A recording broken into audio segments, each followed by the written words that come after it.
श्री कृष्णा श्री कृष्णा श्री कृष्णा श्री कृष्णा। गुरुर्ब्रह्मा गुरुर्विष्णुः गुरुर्देवो महेश्वरः गुरुः साक्षात् परं ब्रह्म तस्मै श्री गुरवे नमः। तस्मै श्री गुरवे नमः। सदाशिवसमारम्भाम् शङ्कराचार्यमध्यमाम् अस्मदाचार्यपर्यन्ताम् वन्दे गुरुपरम्पराम्।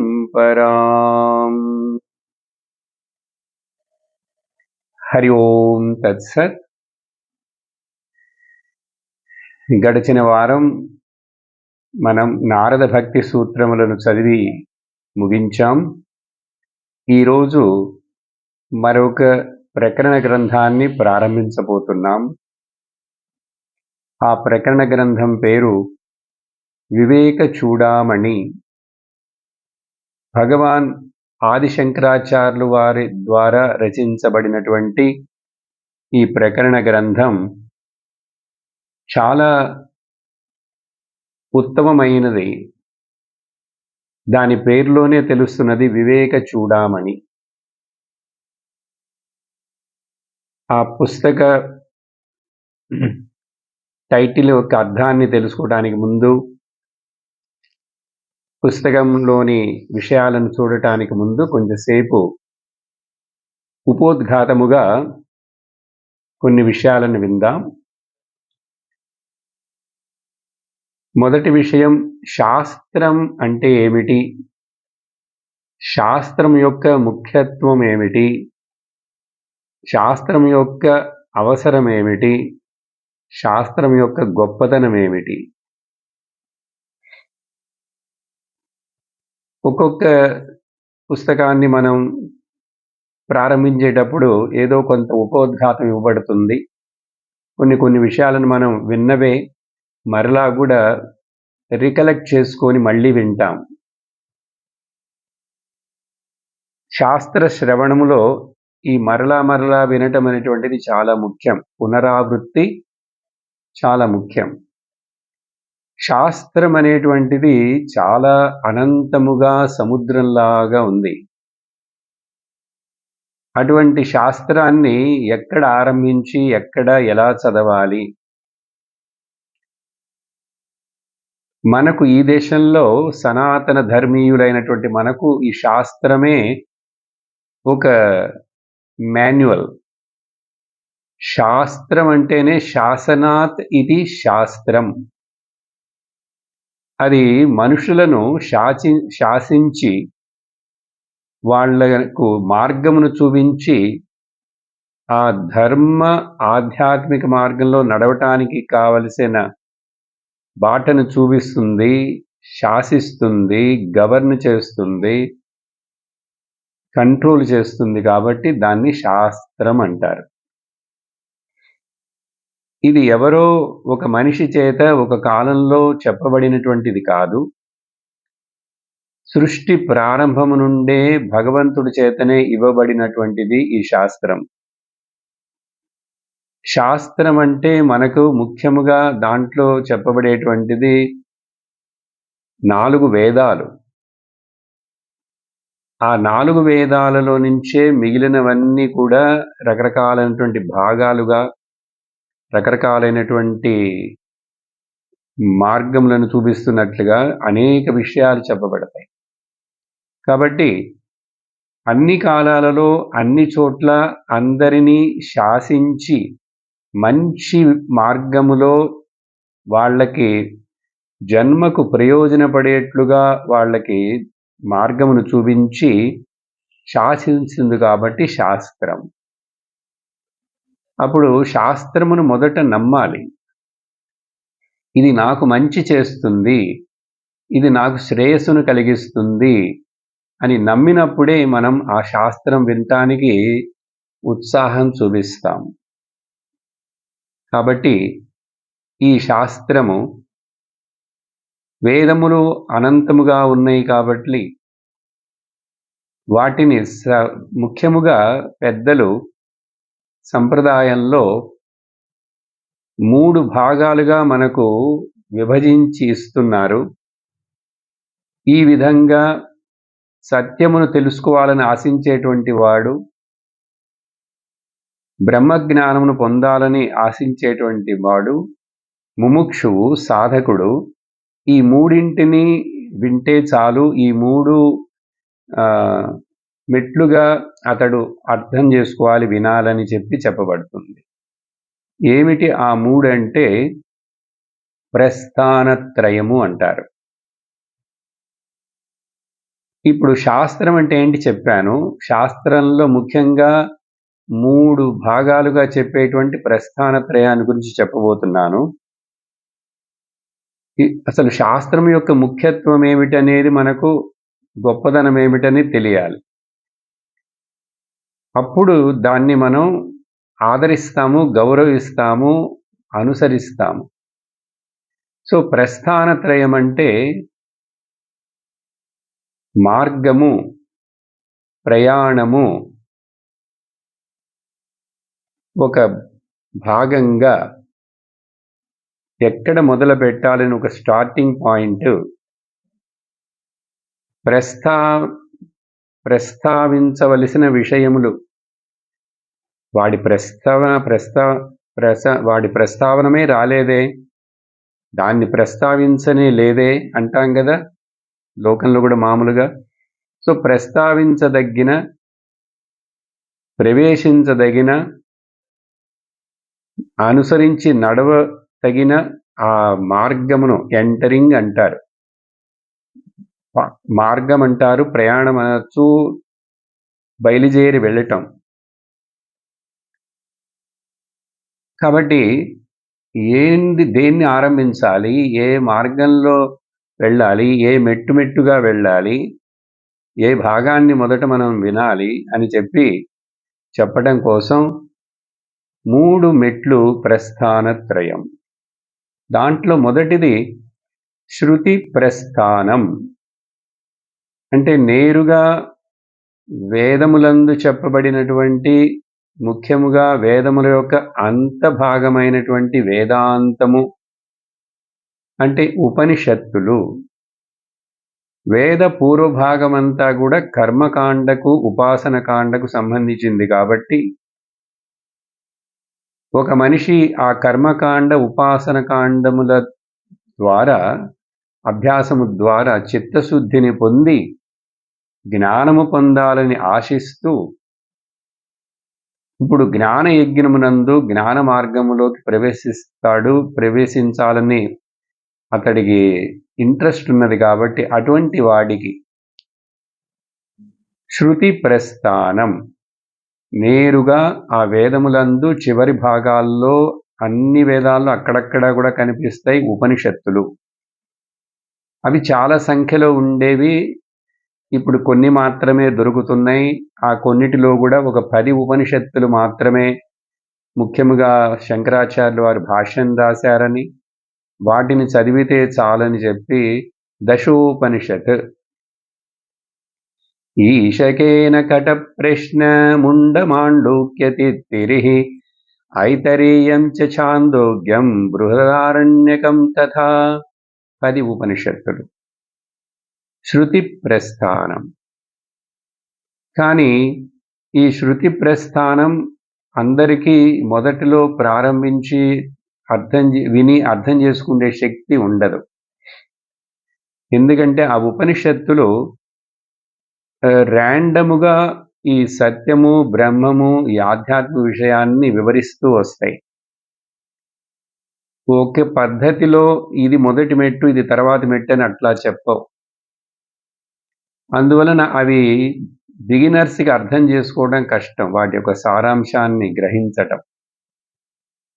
అందువలన రెండోది ఏం చెప్పారంటే స్మృతి ప్రస్థానం. శృతి అంటే వినబడినటువంటిది, ఋషుల చేత వాళ్ళు విన్నారు.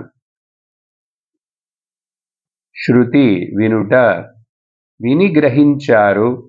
విని గ్రహించిన దాన్ని వాళ్ళు మనస్సులో జ్ఞాపకం పెట్టుకొని దాని అర్థాన్ని జీర్ణించుకొని తెలుసుకొని వారు జ్ఞాపక శక్తిలో నుంచి తర్వాత చెప్పబడినటువంటి కొన్ని మాటలు వాటిని స్మృతి ప్రస్థానం అంటారు. స్మృతి, శృతి దేవుడి ద్వారానే, దేవుడి యొక్క మాటలే అవి, భగవంతుడి యొక్క మాటలు. అందుకని దాన్ని అపౌరుషేయం అంటాం వేదాన్ని. ఈ స్మృతులు మాత్రం మధ్యలో ఆ తర్వాత అనేక ఋషుల ద్వారా వాళ్ళ జ్ఞాపక శక్తిలో నుంచి, వాళ్ళ అనుభవంలోంచి చెప్పబడినటువంటి ధర్మ విషయాలు ఎక్కువగా ఉంటాయి స్మృతి గ్రంథాల్లో. కొన్ని ఆధ్యాత్మిక బ్రహ్మ విషయాలు కూడా ఉంటాయి. ఉదాహరణ మనకు 18 స్మృతులు ఉన్నట్లుగా ముఖ్యమైనవి చెప్పబడుతుంది. వశిష్ఠ స్మృతి, యాజ్ఞవల్క్య స్మృతి, ఇలా నారద స్మృతి, మనుస్మృతి, అనేక స్మృతి గ్రంథములు. ఆ స్మృతి గ్రంథములో కింద వచ్చేటువంటిదే మన భగవద్గీత. ఎందుకంటే వ్యాసుల వారు మహాభారతాన్ని అంతా చూసి విని, ఆయన కళ్ళారా చూసిన దాన్ని, ఆయన జ్ఞాపకం పెట్టుకున్న దాన్ని ఆయన రాశారు. ఆ రాసేటప్పుడు దాంట్లో మనకు వేదాంతము, జ్ఞానోపదేశము కృష్ణుడి ద్వారా అర్జునుడి మూలముగా బోధన చేయబడి అది మనకు అందించబడింది కాబట్టి దాన్ని స్మృతి గ్రంథముగా స్వీకరిస్తాం. ఇది కొంత సులభముగా ఉంటుంది చదవటానికి, అర్థం చేసుకోవటానికి, గ్రహించేందుకు. ఈ రెండు చదివిన తర్వాత ఇంకా ఏవైనా సందేహాలుంటే, వీటిలో ఏవైనా ఆ ఉపదేశంలో వ్యత్యాసాలుంటే వాటన్నిటిని తొలగిస్తూ ఈ శృతి స్మృతి గ్రంథాల్లో చెప్పబడిందే, శృతిలో ఏదైతే చెప్పబడిందో అదే స్మృతులు చెప్పాలి. అప్పుడు ఇవి రెండు ప్రమాణం అని చెప్పి మిగిలినవి ఎవరైనా ఏ విధంగా అయినా ఏదేదో మాట్లాడి వాళ్ళ అభిప్రాయాలు, సిద్ధాంతాలు, మతాలు చెప్తూ శృతికి హాని కలిగించేట్లుగా, శృతిని ప్రమాణంగా తీసుకోకుండా వాళ్ళు ఎవరైనా చెప్తారు, మాట్లాడతారంటే వాళ్ళందరినీ నెగేట్ చేసేందుకు, శృతి చెప్పేదే కరెక్ట్ అని చెప్పేందుకు న్యాయ ప్రస్థానం అని చెప్పి బ్రహ్మసూత్రాలను వ్యాస మహామునులు వారు రాశారు. ఈ న్యాయ ప్రస్థానం చాలా కష్టం. స్మృతి ప్రస్థానం సులభం, శృతి ప్రస్థానం కొంచెం శ్రమం, కష్టం. ఆ తర్వాత న్యాయ ప్రస్థానం ఇంకా ఎక్కువగా తర్కముతోటి కూడుంటుంది కాబట్టి అక్కడ ఎక్కువ మనం మేధస్సుని, మన బుర్రను ఉపయోగించాల్సి ఉంటుంది. అవి సూత్ర ఫామ్లో ఉంటాయి. 555 సూత్రాలను వ్యాసుల వారు బ్రహ్మసూత్రములను రాశారు.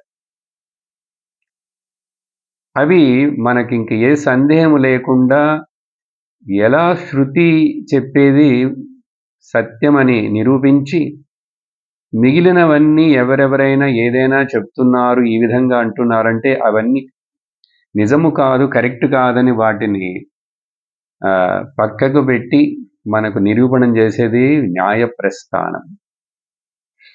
అది ఎవరితోటో వాదించి వాళ్ళను ఓడించేందుకు కాదు, మనం విన్న శృతి స్మృతుల యొక్క భావాలు, వాటి తాత్పర్యాలు ఇవి కరెక్టే అని చెప్పి నిరూపణం చేయటం కోసం.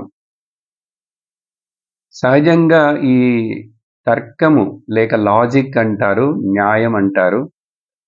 దీంట్లో 2 రకాలుగా మనం దాన్ని ఉపయోగించుకుంటాం. ఒకటేమిటంటే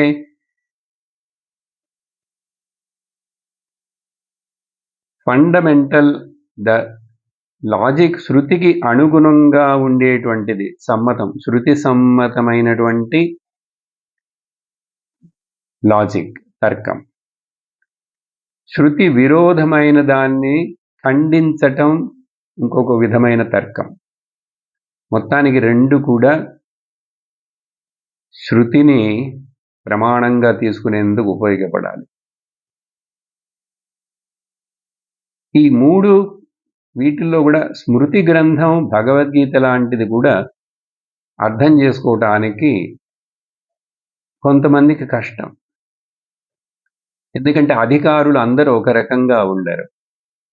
అధికారి భేదము వలన ప్రారంభించుటకు ఎలాగైతే రుడిమెంటరీ టెక్స్ట్ బుక్లు మొదట ఏబిసిడులు, చిన్న చిన్న పదాలు, తర్వాత వాక్యాలని చెప్పినట్లుగా అసలు ఈ వేదాంతంలో ఉపయోగించేటువంటి పదాలు ఏమిటి, వాటి అర్థం ఏమిటి, ఇలా ఇంకా చాలా సులభంగా సామాన్యముగా అందరికీ అర్థమయ్యేట్లుగా, అందరికీ అంటే సన్యాసులు త్యాగులై ఉన్నటువంటి వాళ్ళు, దానికోసమే జీవిస్తూ ఉండేటువంటి వాళ్ళకి సమయం ఎక్కువ ఉంటుంది కాబట్టి వాళ్ళు సమయం ఎక్కువ కేటాయించి విని తెలుసుకొని గ్రహించే శక్తి వాళ్ళకు ఉంటుంది. కానీ గృహస్థులుగా ఉంటూ వ్యవహారం చేస్తూ ఉండేటువంటి సాధారణ మనుషులకు అందరికీ కూడా ఈ జ్ఞానంతోటి సంబంధం ఏర్పడాలి. మతపరమైన విషయాలను, రిలీజియస్ ప్రాక్టీసెస్ని చాలా కాలం చేసిన తర్వాత మనం స్పిరిచువల్ సైడ్కి షిఫ్ట్ అవ్వాలి. రిలీజియస్ సైడ్లో నుంచి స్పిరిచువల్ సైడ్కి షిఫ్ట్ అవ్వటం అంటే రిలీజియన్ని వదిలేమని కాదు అర్థం. నేను ఇంతకాలము అభ్యసించిన, అనుసరించిన, నమ్మిన ఈ మతం, ఈ ధార్మికమైన ఈ విషయాలన్నీ కూడా, నా కర్మయోగ, నా ఉపాసన యోగ, ఇవన్నీ నన్ను ఇప్పుడు తర్వాత స్టేజ్ జ్ఞానయోగమునకు వెళ్ళటానికి నాకు అర్హతనిచ్చినాయి. ఆ జ్ఞానయోగతకి అర్హత వచ్చిన తర్వాత జ్ఞానము వినుట, శ్రవణ మన నిధిధ్యాసనాలనే సాధనలో దిగుట, దీనిని మనం ముఖ్యంగా అనుసరిస్తాం. కాబట్టి అప్పుడు ఇతడు ముముక్షువైన వాడే దీన్ని ఆశిస్తాడు, దీన్ని అర్థం చేసుకోగలడు. సో అటువంటి వాళ్ళకి ఫస్ట్ ఎంటర్ అవ్వంగానే అందరికీ అర్థమయ్యే విధంగా ఉండాలి అని చెప్పి ఆచార్యులు, మన పూర్వులు చాలామంది చిన్న చిన్న వేరే ప్రకరణ గ్రంథాలను రాశారు. మనం ఈరోజు ప్రారంభించబోయే ఈ వివేక చూడామణి ప్రకరణ గ్రంథం. ప్రకరణ గ్రంథం అంటే ఏమిటి, దాని యొక్క రోల్ ఏమిటి? వేదాంతము శాస్త్రంలో చెప్పినటువంటి విషయాలనే, శృతి స్మృతులలో చెప్పిన విషయాలనే ఇంకా సులభముగా అర్థమయ్యేట్లుగా స్టెప్ బై స్టెప్ ఎలా ప్రారంభించాలి, ఎలా అర్థం చేసుకోవాలి, వినాలని ఆచార్యులు రాస్తారు చాలామంది. మన శంకరాచార్యులు వారు అనేక ప్రకరణ గ్రంథాలను రాశారు. వేరే కూడా ఆయన శిష్యులు కూడా చాలామంది రాశారు. మనం చదివి ముగించినటువంటి ఆత్మబోధ, తత్వబోధ, దృగ్దృశ్య వివేకం, ఇవన్నీ కూడా ప్రకరణ గ్రంథాలే. కొన్ని చాలా చిన్నవిగా ఉంటాయి, కొన్ని కొంచెం పెద్దవిగా ఉంటాయి. ప్రకరణం అని చెప్పినందువలన అది చాలా చిన్నదిగా ఉండాలని కాదర్థం. ప్రకరణం అంటే ఒక భాగాన్ని, ఒక విధమును, ఒక పద్ధతిని అనుసరించి కొన్నిసార్లు కొన్ని ప్రకరణ గ్రంథాలు ఆ వేదాంత శాస్త్రమునందలి విషయాన్ని 1, 2 తీసుకొని మాత్రమే వివరిస్తాయి. కొన్నేమో సమగ్రముగానే వివరిస్తాయి. అది అది దానికి పూర్ణం. ఇప్పుడు వివేక చూడామణి అనేటువంటిది 581 శ్లోకాలతోటి శంకరాచార్యులు వారు రాశారు. దీంట్లోనే వేదాంత విషయాలన్నీ చెప్పబడతాయి. కాబట్టి ఇది సరిగ్గా చక్కగా అర్థం చేసుకుంటే ఆ పుస్తకం it is complete by it self అంటాం. అప్పుడు చిన్నది రాశారు కాబట్టి దానికి విలువ తక్కువ, కొంచెం పెద్దది 500 శ్లోకాలు రాశారు కాబట్టి దానికి విలువ ఎక్కువ అని అట్లా అర్థం చేసుకోకూడదు. మనమే అన్నీ చదివి వచ్చాం. ఒక 10 పుస్తకాలను చదివి వచ్చాం ఇప్పటి వరకు. శంకరాచార్యులు వారు రాసిన భజగోవిందం కూడా ఒక చిన్న ప్రకరణ గ్రంథమే. ఇప్పుడు నారద భక్తి సూత్రాలు నారదుల వారి చేత చెప్పబడింది కూడా దాన్ని ఒక ప్రకరణ గ్రంథంగానే తీసుకుంటాం.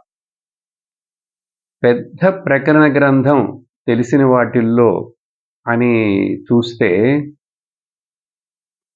కొన్ని ప్రౌఢ గ్రంథాలను ఉన్నాయి, అవి వేరు. యోగ వాసిష్టం వాటిని ప్రౌఢ గ్రంథములు, సిద్ధ గ్రంథములు అని కూడా కొన్ని ఉంటాయి. సిద్ధి గ్రంథములు అది కేవలం నైష్కర్మ్య సిద్ధి, అపరోక్ష జ్ఞానం, అలా సిద్ధి గ్రంథాలు, తర్వాత ఇలాంటి ప్రౌఢ ప్రకరణ గ్రంథాలు. మన శంకరాచార్యులు వారి యొక్క శిష్యుడైనటువంటి ఆ పరంపరలో వచ్చినటువంటి శృంగేరి మఠ అధిపతి అయినటువంటి విద్యారణ్య స్వాములు వారు 1500 శ్లోకాలతో పంచదశి రాశారు. అది పెద్ద ప్రకరణ గ్రంథమే. అదేవిధంగా శంకరాచార్యులు వారే ఉపదేశ సాహస్రి అని 1000 శ్లోకాలతో రాశారు. మనం ఈరోజు ప్రారంభించబోయేటువంటి ఈ వివేక చూడామణి 581 శ్లోకాలు ఉన్నాయి. ఇది ఎన్ని రోజులు పడుతుంది ఏమిటనేది తెలీదు. వింటూ వెళదాం, చూద్దాం విషయాన్ని. కాబట్టి ప్రకరణ గ్రంథాలు అర్థం చేసుకోవటానికి, ఆకళింపు చేసుకొని అనుసరించడానికి ఒక చక్కటి మెట్టుగా ఉంటాయి. సరే, ఈ పుస్తకం యొక్క పేరుని చూద్దాం ఇప్పుడు. వివేక చూడామణి 2 పదాలున్నాయి. వివేకము అంటే డిస్క్రిమినేషన్ అంటాం ఇంగ్లీష్లో. విచక్షణ లేక వివేకం అనేటువంటిది ఒక మనిషికి ఉండాలి. ఈ లౌకిక వ్యవహార విషయాలను చేయటానికి కూడా వివేకం ఉండాలి. ఏది మంచిది, ఏది చెడ్డది, ఏది ఉపయోగపడేది, ఏది నష్టపరిచేది అని తెలియాలి కదా వివేకము. మనందరికీ వివేకం ఒక రకంగా లౌకిక విషయాలు అందరికీ ఉంది. కొన్నిసార్లు ఉపయోగించకపోయినా కూడా ఉంది మనకు. మార్కెట్కి వెళితే కాయగూరలను చూస్తాం. ఈ వంకాయలు బాగున్నాయా లేక చెడిపోయినాయా, ఈ బెండకాయలు ముదురుగా ఉన్నాయా లేతగా ఉన్నాయా చూస్తాం కదా. అది కూడా వివేకమే. సో ప్రతి విషయంలో మనం వివేకాన్ని ఉపయోగిస్తూనే లౌకిక విషయంలో వివేకాన్ని ఉపయోగించుకోవటం అందరికీ తెలిసిందే. ఒక బట్టల కొట్టుకు వెళ్ళినా, మార్కెట్కి వెళ్ళినా, ఏ వస్తువునైనా చూస్తే దీని క్వాలిటీ ఏమిటి, ఇది ఎంతకాలం ఉంటుంది, దీనికి ఇంత ఖరీదు పెట్టడం సరియేనా అని విచారిస్తాం. వివేకంతో డిస్క్రిమినేట్ చేస్తాం. కానీ ఇక్కడ చెప్పేటువంటి ఈ వివేకం అనేటువంటిది లౌకిక విషయాలను గురించి కాదు, ప్రాపంచిక విషయాలను గురించి కాదు. ఈ వివేకము ధర్మాధర్మ వివేకము. ధర్మాధర్మ వివేకం మొదట 3 రకాలుగా చూద్దాం. వివేకం అనేటువంటి ధర్మ అధర్మ వివేకము ఒక మనిషికి ఉండాలి.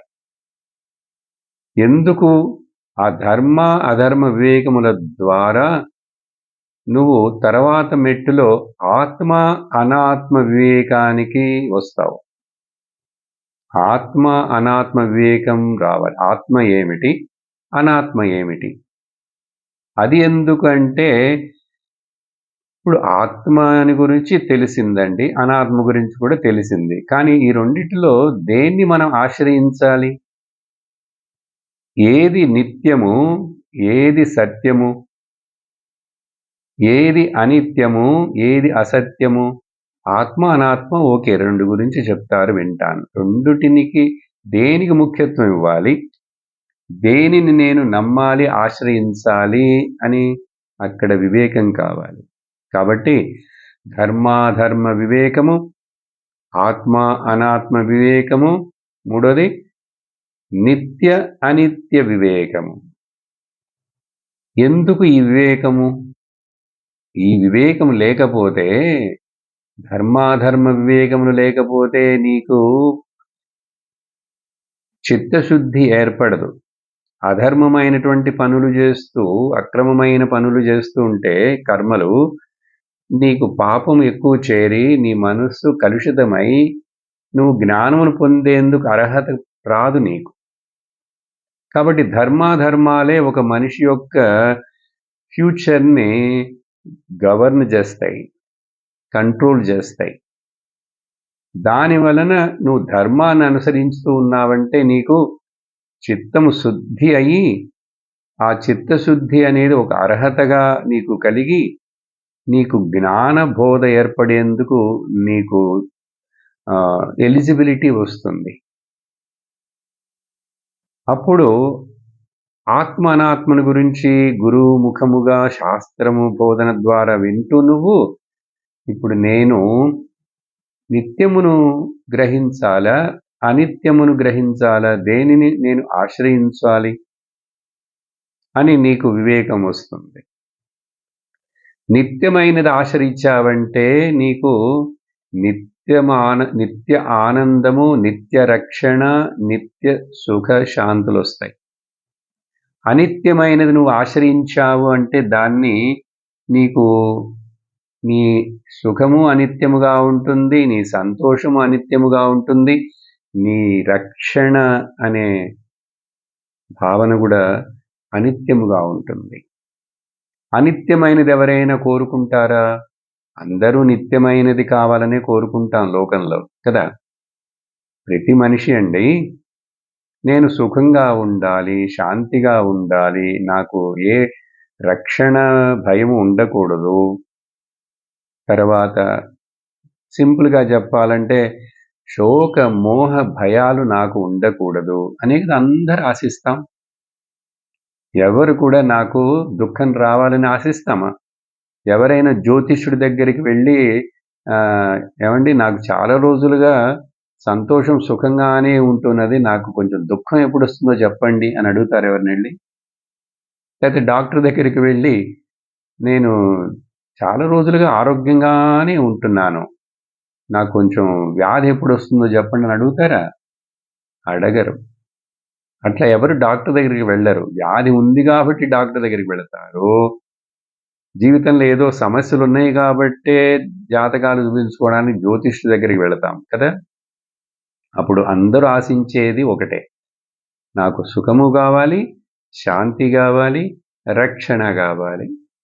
ఈ మూడిటిని ఇంగ్లీష్లో అనేక సార్లు చెప్పాను, మరలా అప్పుడప్పుడు ఉపయోగిస్తాను కాబట్టి కొత్తగా వినేవాళ్లకు తెలుస్తుంది. PHS values. PHS, peace, happiness, security. ఈ పీస్, హ్యాపీనెస్, సెక్యూరిటీకి నేను ఎవరి మీద, దేని మీద ఆధారపడాలి? దేని మీద ఆధారపడితే, దేనిని నమ్ముకుంటే నాకు నిత్య సుఖ శాంతి రక్షణలు ఏర్పడతాయి అనేటువంటిది తెలుసుకోవాలి. దానికి వివేకం కావాలి. కాబట్టి వివేకము సాధన చతుష్టయ సంపత్తి అని విన్నాం. ఇప్పుడు మరలా కూడా చూడబోతున్నాం. దాంట్లో మొదట చెప్పేది ఆధ్యాత్మిక జీవనం నువ్వు గడపాలనుకుంటున్నావా? ఆధ్యాత్మికంగా ఉన్నతి పొందాలనుకుంటున్నావా? నీకు బ్రహ్మజ్ఞానము, ఆత్మజ్ఞానం ఏర్పడాలని నువ్వు ఆశిస్తున్నావంటే నీకు మొట్టమొదట ఉండవలసిన క్వాలిఫికేషన్ ఏంటో తెలుసా? అర్హత వివేకము. వివేకము. అందుకనే శంకరాచార్యులు వారు ఈ పుస్తకానికి వివేక అని చెప్పి చూడామణి అన్నారు. తర్వాత పదం చూడ అంటే తల. తల మీద పెట్టుకునేటువంటి ఆ ఆభరణం నాగరత్నం అంటారు, లేక తలలో పెట్టుకునేటువంటి ఆ ఆభరణం ఏదైతే ఉందో అది తలలో పెడుతున్నాం కాబట్టి అది చాలా ఉన్నతమైనది, చాలా అందంగాను అనేక రాళ్లతోటి మెరుస్తూ అట్రాక్టివ్గా ఉంటుంది. చూడామణి, క్రెస్ట్ జ్యువెల్ అంటారు ఇంగ్లీష్లో. అంటే తల మీద శిరస్సులో ధరించేటువంటి ఆ ఆభరణము మణి. మణి అంటే బాగా షైనింగ్ ఉంటుంది కదా. ఇది స్త్రీలు ఎక్కువగా పెట్టుకుంటారు. ఆ రోజుల్లో రాజులు, పురుషులు కూడా ఉపయోగించేవాళ్ళు. లేక రాజుకి కిరీటం, వివేక కిరీటం అని చెప్పినా కూడా తప్పులేదు. శంకరాచార్యుల వారు వివేక చూడామణి అని పెట్టారు. చూడా కిరీటం తల మీద. అప్పుడు రాజు అని చూస్తుంటే మొదట ఏంటిది, గంభీరంగా కనపడేటువంటిది, గొప్పగా కనపడేటువంటిది, ఉన్నతమైన చోట్లో ఎత్తుగా ఉన్నది ఏంటంటే కిరీటం. అలాగే చూడామణి. మనకు ఈ భారతంలో అశ్వత్థామ మగవాడేగా, ఆయన తలలో ఒక చూడామణి ఉన్నట్లుగా దాన్ని అతన్ని అవమానపరిచేందుకు అర్జునుడు చూడామణిని లాగేసేసి అతడికి ఒక పక్కన జుట్టునంతా క్షవరం చేస్తాడు కదా. సో మగవాళ్ళు కూడా పెట్టి మొత్తానికి చాలా ఉన్నతమైన, అప్పుడు అర్థమేమిటంటే వివేకం అనేటువంటిది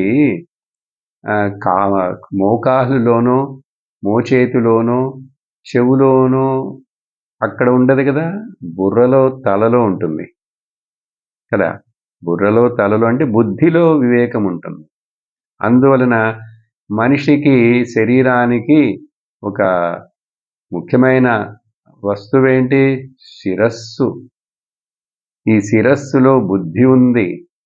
అందుకని మనుషులం మనం ఇలా నేరుగా నిలబడి ఇట్లా నేరుగా పెరుగుతున్నాం, నేరుగా నిలబడతాం. మిగిలిన జంతువులన్నీ చూస్తే తిరియక్ యోనులు, అవి ఇట్లా హారిజాంటల్గా పెరుగుతాయి. వాటికి వీపు, నడుము భాగం, తోక, తల అన్నీ ఒకే లైన్లో ఉంటాయి. అందుకని వాటికి బుద్ధి అంత ఎదిగి ఉండదు. ఉంటుంది కొంచెం, మనంత ఉండదు. అందుకని మనుష్యుడికి ఈ బుద్ధి అనేటువంటిది 6వ సెన్స్, 6th సెన్స్ ఉందని చెప్పి మనం గొప్పలు కొట్టుకుంటుంటాం. గొప్పే అది నిజంగా. ఇప్పుడు తెలుస్తుంది మనం నిజంగా బుద్ధి ఉన్నవాళ్ళమా. శంకరాచార్యులు చెప్పబోతున్నారు, నీవు బుద్ధి ఉన్నవాడివి, వివేకం ఉన్నవాడివేనా నువ్వు? నీ వివేకాన్ని లోకంలో ఉండే విషయాలని తెలుసుకోవటానికి సైంటిస్ట్ లాగా వాటికి ఉపయోగిస్తున్నావా? వివేకమును కేవలం ధర్మార్థ కామాలకు ఉపయోగిస్తున్నావా? లేక మోక్షమును కోసం, ముక్తిని పొందుటకు ఉపయోగిస్తున్నావా అనేటువంటిది పెద్ద క్వశ్చన్. సరే, వివేక చూడామణి తలలో ఉండవలసినటువంటి ఒక ముఖ్యమైన ఆభరణం, బుద్ధిలో ఉండవలసినది అని అర్థం. దానికి ఉపమానంగా ఆయన అట్ట చక్కటి పేరు పెట్టారు. దీనికి ఒక చిన్న ఉదాహరణ చూడాలంటే, రామాయణంలో సీతా అమ్మవారు రావణుడి చేత అపహరించి తీసుకొని వెళ్ళేటప్పుడు ఆవిడ చాలా ఆభరణాలను తీసి కిందకి పడేసింది. అవి తర్వాత వానరులు కలెక్ట్ చేసి పెట్టారు. అవి మళ్ళీ రాముడు చూశాడు. అవన్నీ జరిగినాయి. కానీ ఆవిడ తలలో ఉన్న చూడామణి మాత్రం కింద పడేలేదు. మర్చిపోయి పడేయలేదా? కావాలనే ఉంచుకుందా? ఏమిటో మరి. చేతికున్న గాజులు, కాళ్ళకున్న కడియాలు, చెవులకున్నవి ఇవన్నీ తీసి గుడ్డలో కట్టి కింద పడేసింది. ఆ తర్వాత లంకలో అశోకవనంలో బంధించబడి సీతాదేవి అక్కడ కూర్చున్నప్పుడు మరలా రాముల వారి ద్వారా హనుమంతుల వారిని పంపబడినప్పుడు సీతాదేవిని కలుసుకున్న హనుమంతుడికి సీతాదేవి హనుమంతుడిని ఇంతకుముందు చూడలేదు. ఆయన ఈవిడ్ని చూడలేదు, ఈవిడ ఆయన్ని చూడలేదు. ఇప్పుడు ఎలా నమ్మేది మరి? అందుకని రాముల వారు ఒక ఉంగరాన్ని పంపించారు. అది చూసి సీత అవును ఇది రాముడు ఇచ్చిందే, ఎందుకంటే తనకు తెలుసు, అది దాని గుర్తింపు తనకు తెలుసు. అట్లా గురువుగా వచ్చినటువంటి ఆ హనుమంతుల వారు ద్వారా తను సీతాదేవి మరల తన్ను తాను రాముడు గుర్తించేట్లుగా, రాముడు గుర్తించాడంటే మళ్ళీ రాముడు నేను కలుస్తాం, రాముడు నా దగ్గరకు వస్తాడు, నన్ను తీసుకెళ్తాడు అని చెప్పి ఆ వివేకం ఉపయోగించి తలలో ఉన్నటువంటి ఆ నాగరమును ఇచ్చింది. ఇది తీసుకెళ్లి రాముల వారికి చూపించు అని చెప్పి. చూశారా? అప్పుడు గురువు అని హనుమంతుల వారికి జీవాత్మ రూపంలో అక్కడ విడిపడి కష్టపడుతూ అడవిలో బంధించబడి ఉన్నటువంటి సీతాదేవి నా దగ్గర వివేకం ఉందని ఆ వివేకమును ఉపయోగించి తలలో ఉన్నటువంటి ఆ నాగరత్నాన్ని ఇస్తే, నాగరమును, అది రాముల వారు గుర్తించారు. అంటే ఏంటి?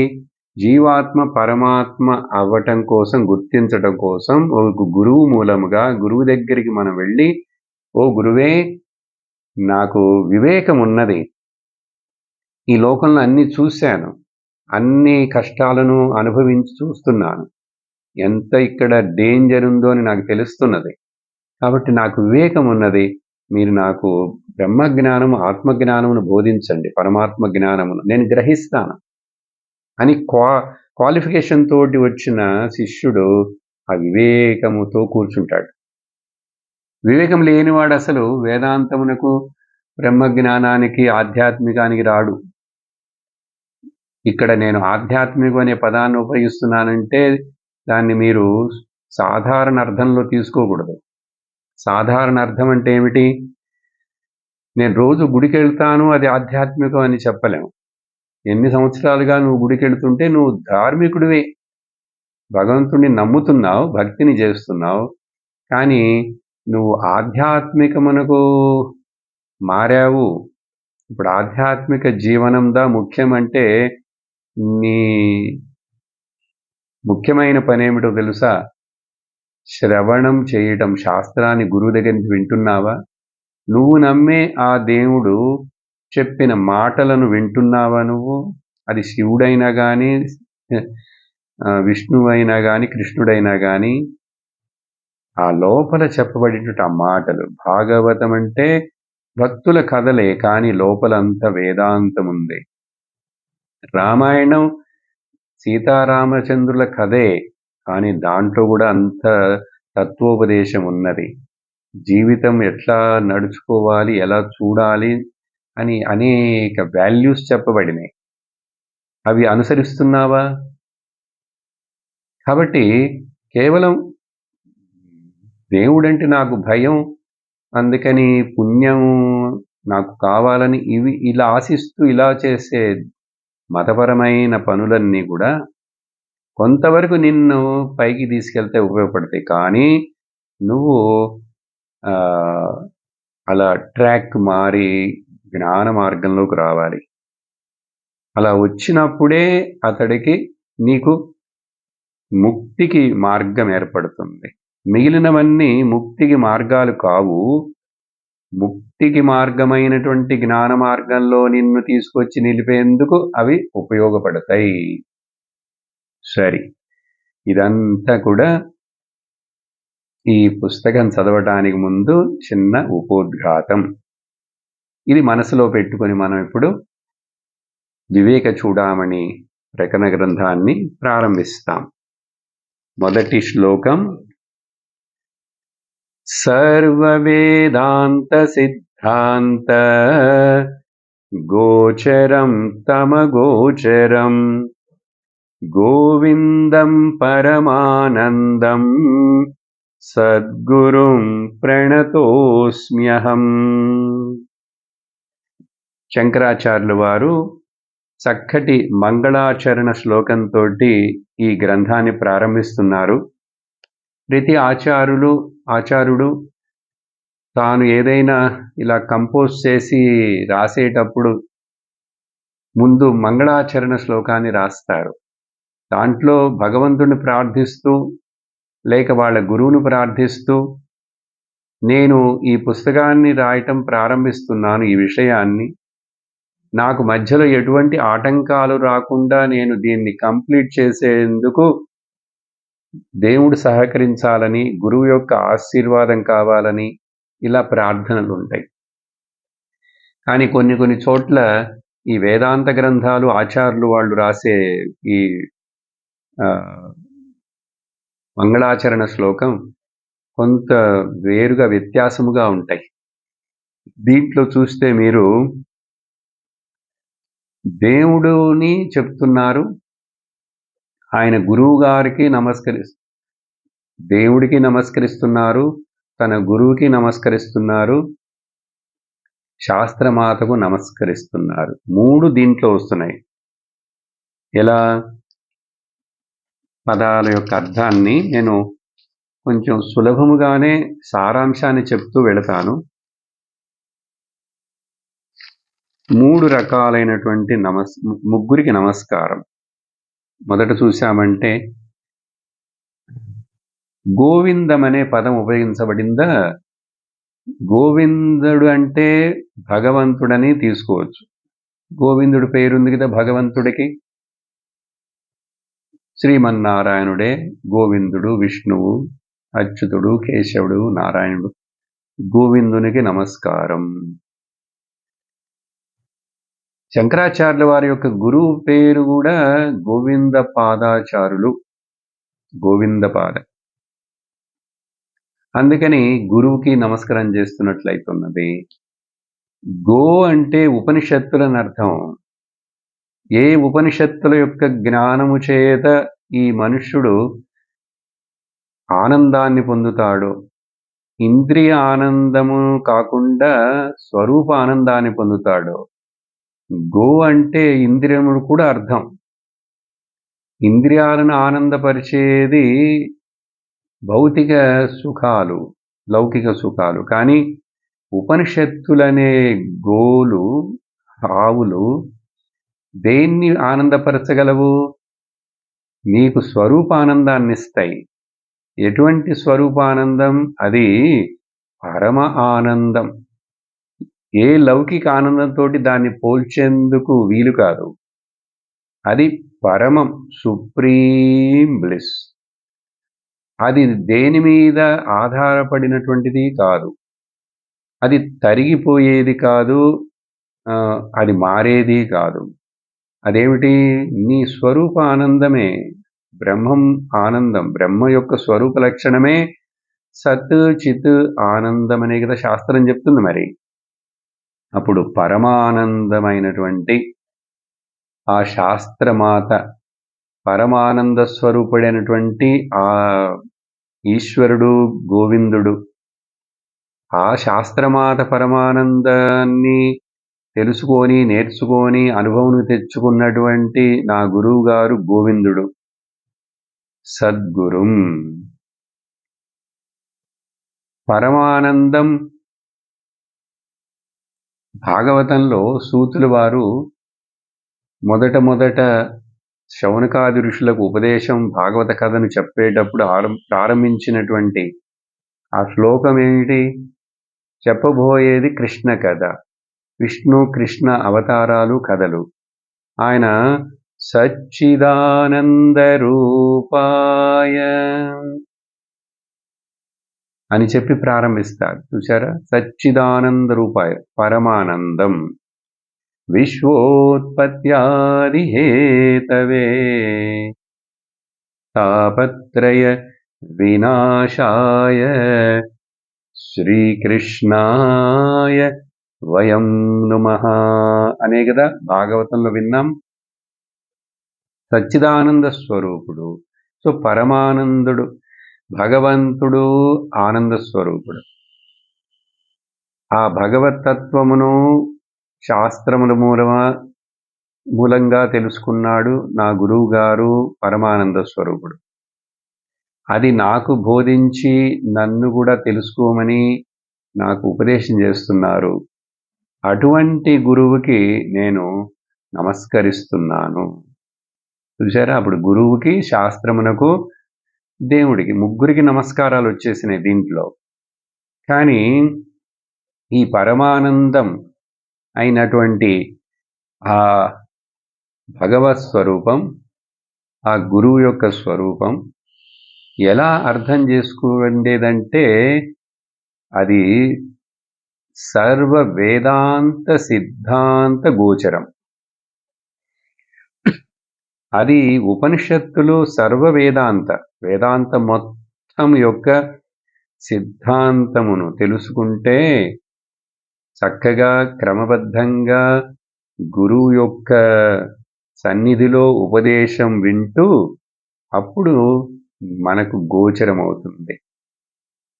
అంటే అప్పుడు తెలుసుకోగలుగుతాం. అంతేగాని నేనుగా చదువుతాను, నేనుగా ఏదో చేస్తానని చెప్పి ఆ కర్మ చేసినందువలన, ఈ కర్మ చేసినందువలన, ఆ తీర్థయాత్రకు వెళ్ళినందువలన, ఈ తీర్థయాత్రకి వెళ్ళినందువలన నీకు మనస్సుకు కొంచెం శాంతి వస్తుంది, నీకు పుణ్యం ఏర్పడుతున్నటువంటిది ఒక ధైర్యం ఏర్పడుతుందే కానీ జ్ఞానం రాదు. ఈ విషయాన్ని చెప్పబోతున్నారు తర్వాత శంకర్లు చెప్తారు. కాబట్టి సర్వ వేదాంత అంటే వేదాంతమును వింటే గాని ఒకడికి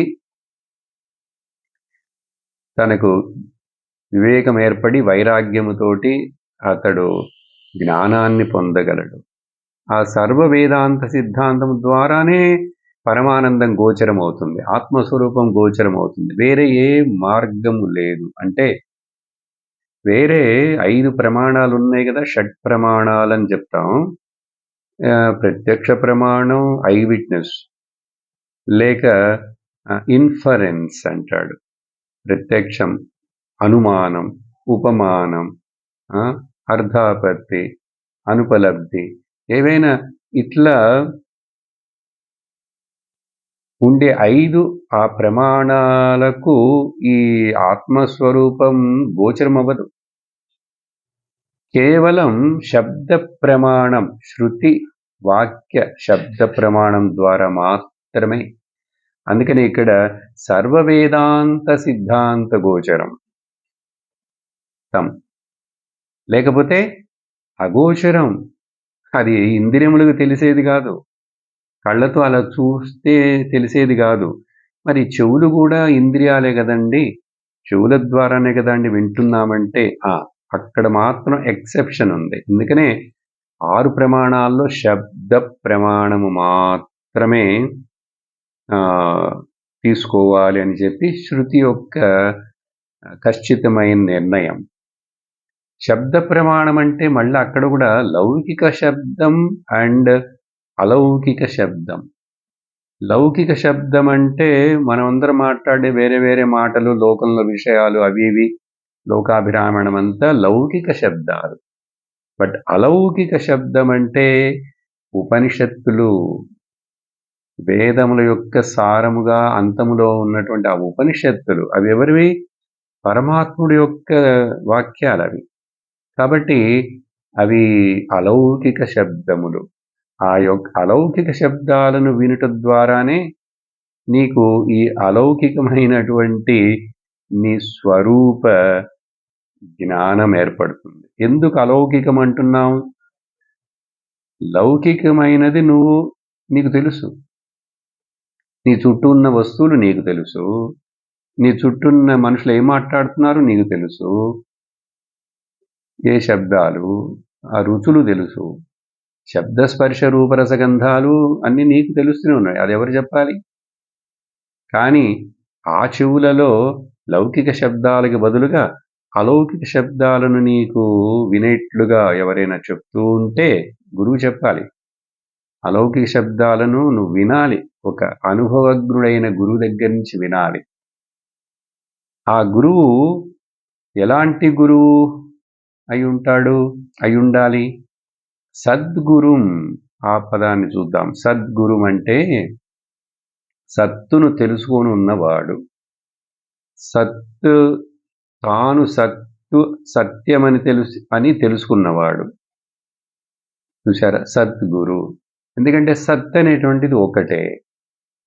సత్ అంటే సత్యం అనుకోండి. మాట్లాడే అబద్ధం సత్యం కాదు. ఎప్పుడూ ఏదైతే ఉంటుందో అది సత్యమండి. యత్ త్రికాలే అపి తిష్టతి తద్ సత్యం. అది కాలము చేత బాధించబడకుండా అది ఎప్పుడు ఉన్నది. అదేమిటంటే కాన్షియస్ అంటాం, లేక ఎరుక అంటాం. సో ఆ ఎరుక అనేటువంటిది ఉనికి అంటాం. ఉనికి, ఎరుక, ఉండుట, సత్. కాబట్టి సత్తును తెలుసుకున్నవాడు. తెలుసుకోవటం మాత్రమే కాదు, తాను సత్తని చెప్పి అనుభవం వచ్చేసిన వాడు. అది మాత్రమే కాదు, ఎవరైనా వచ్చి నాకు కూడా ఆ సత్యమును గురించి చెప్పండి అంటే వాళ్ళకి అర్థమయ్యేట్లుగా బోధించగలిగినటువంటి వాడు సద్గురు అండి. లోకంలో వేరే చాలామంది వాళ్ళు మహాత్ములై ఉండొచ్చు, వాళ్ళు జ్ఞానం పొందుండొచ్చు. కానీ మరొకరికి దాన్ని చెప్పి వినిపించి అర్థమయ్యేట్టు చెయ్యటం అనేటువంటిది అందరికీ సాధ్యపడదు. అప్పుడు ఇక్కడ సద్గురు అంటే ఎవరంటే శ్రోత్రియ బ్రహ్మనిష్ఠుడు సద్గురువు. శ్రోత్రియుడు అంటే శాస్త్రాన్ని ఆయన యొక్క గురువు గారి దగ్గర నుంచి విని సంప్రదాయబద్ధంగా నేర్చుకొని వచ్చాడు. ఆయనకు ఒక గురువు ఉన్నారు. అందుకని గురువు లేకుండా గురులెస్ నాలెడ్జ్. ఈ రోజుల్లో పుస్తకాలు రాస్తారు, చెప్తారు కొంతమంది. గురువు అవసరం లేదు. నువ్వే కళ్ళు మూసుకొని నేనెవడనని చెప్పి లోతుగా నీలో నువ్వే వెతుకుతున్నావంటే నీకు తెలుస్తుంది అని చెప్తారు. వాళ్ళు లాజిక్ ఏమిస్తారంటే దానికి ఒక తొట్టిలో ఒక వస్తువు పడిపోయింది, బావిలోనో. మనకు బయటికి కనిపించట్లేదు అది ఎక్కడుందని. సరే, నువ్వు చెయ్యి పెట్టి అటు ఇటు వెతుకు. లేక బావిలో అయితే ఆ ఈత కొట్టేవాడు దిగుతాడు, మునుగుతాడు, లోపల కొంచెం వెళ్ళి అక్కడక్కడ చేయి పెట్టి ఎతుకుతాడు.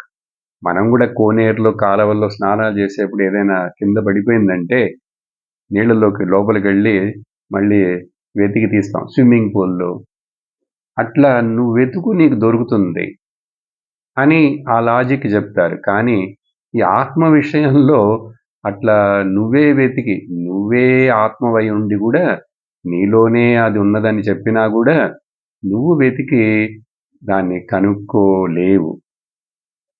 అలా ఎవరైనా గురులెస్ నాలెడ్జ్ అని చెప్పి ఎవరైనా మాట్లాడితే అది తప్పు.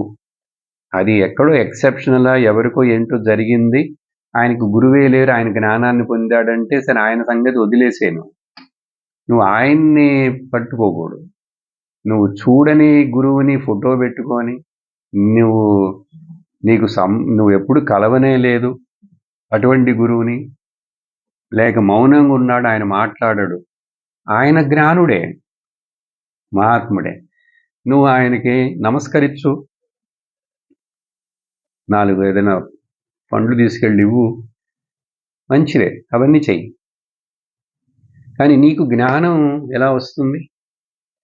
అందుకని శ్రోత్రియుడు అయి ఉండాలి, బ్రహ్మనిష్ఠుడు అయి ఉండాలి. అందుకనే భగవద్గీతలో, ముండకోపనిషత్తులో ఆ శ్రోత్రియ బ్రహ్మనిష్ఠుడి దగ్గరికి వెళ్ళి నేర్చుకోవాలని, సమిత్పాణి శ్రోత్రియం బ్రహ్మనిష్టమని ముండకోపనిషత్తు చెప్తుంది. గీతలో భగవంతుడు కూడా, కృష్ణుడు తద్విద్ధి ప్రతిపాతేన పరిప్రశ్నేన సేవయ ఉపదేక్షంతి తే జ్ఞానం జ్ఞానినః తత్వదర్శినః. జ్ఞానమును పొంది శాస్త్రము ద్వారా తత్వమును దర్శించిన అటువంటి వాళ్ళు నీకు ఉపదేశిస్తారు. అందుకని ఉపదేశం అందరూ చెయ్యలేరు. మంత్రోపదేశం ఇవ్వచ్చు, వేరేదో ఉపదేశం చేయొచ్చు, కర్మ గురించి వాటి గురించి. జ్ఞానం ఉపదేశం చేయాలంటే జ్ఞానమును స్వానుభవముగా తాను పొందిన బ్రహ్మనిష్ఠుడై ఉండాలి, శ్రోత్రియుడు అయి ఉండాలి.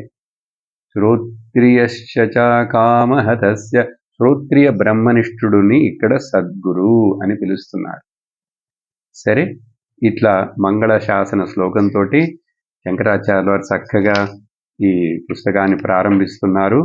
తర్వాత రెండో శ్లోకం కూడా మనం ప్రారంభిస్తాం.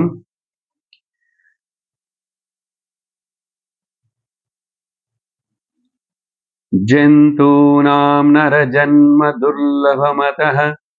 దుర్లభం అతః పుంస్త్వం తతో విప్రత తస్మాద్ వైదిక ధర్మ మార్గపరత విద్వత్వమస్మాత్ పరం ఆత్మానాత్మ వివేచనం స్వనుభవః బ్రహ్మాత్మనా సంస్థితిః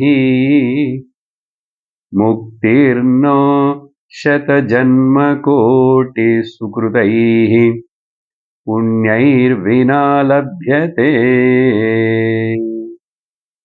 ఇప్పుడు ఇక్కడ నుంచి శంకరాచార్యులు వారు కొన్ని శ్లోకాలు అసలు మనుష్య జన్మ యొక్క ముఖ్యత్వం, గొప్పదనాన్ని చెప్తున్నారు మొదట. ఎందుకంటే మనకు అది తెలియకపోతే అసలు ఈ మనుష్య శరీరానికి 84 లక్షల వివిధ రకాలైనటువంటి జీవరాశులు ఎన్నో ఉన్నాయి. 84 లక్షల రకాల యోనులు, జీవరాశులు ఉన్నాయిట. వాటిల్లో ఈ మనుష్యుడు అనేటువంటి వాడు ఒక జీవి.